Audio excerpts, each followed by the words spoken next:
It's a land of incredible contrasts, of breathtaking landscapes and bustling cities.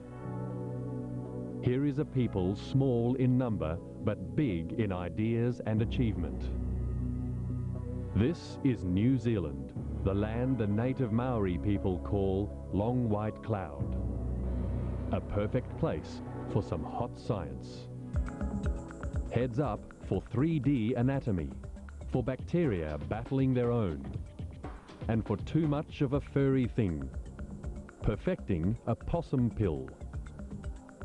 There's lots more in store in this episode of National Geographic Channel's Hot Science from New Zealand.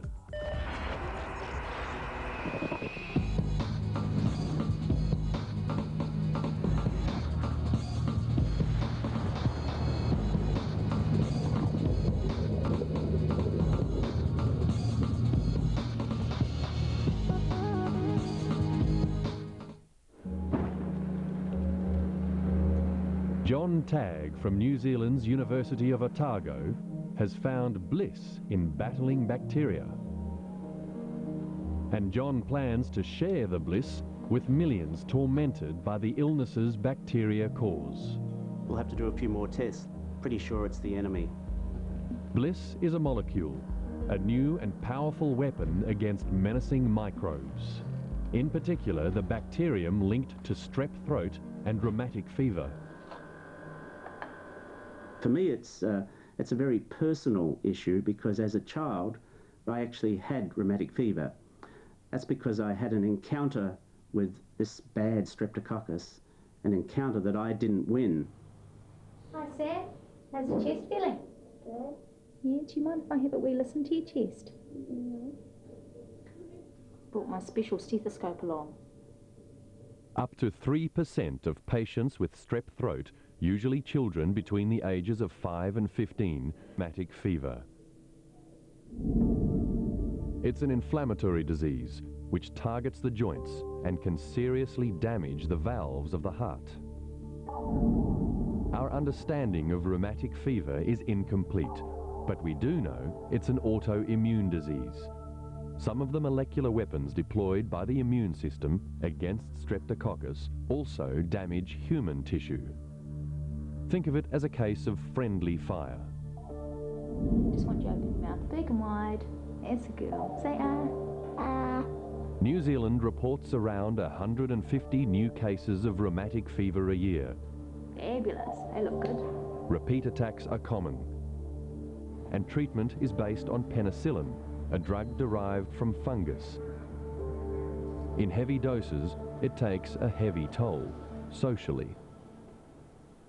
I don't know if you can appreciate what it's like being a teenager, sweating penicillin, and have your girlfriend tell you, John, yes dear, do you realise, what dear, you smell like a toadstool. That's really quite deflating for a young teenager. So I thought many times during those teenage years, there's just got to be a better way. That's really what inspired me. Good morning, class. To go back to a very old concept, and that is of using bacteria to fight off other bacteria. And here I am a streptococcus, and here are my fimbriae, my organelles of adhesion, and I'm looking for a place to stick. What is going to happen to me?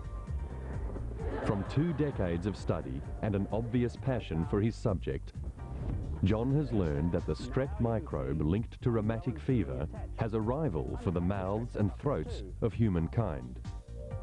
Here we go to happen. Uh-oh. A closely related variety of strep, a variety harmless to humans.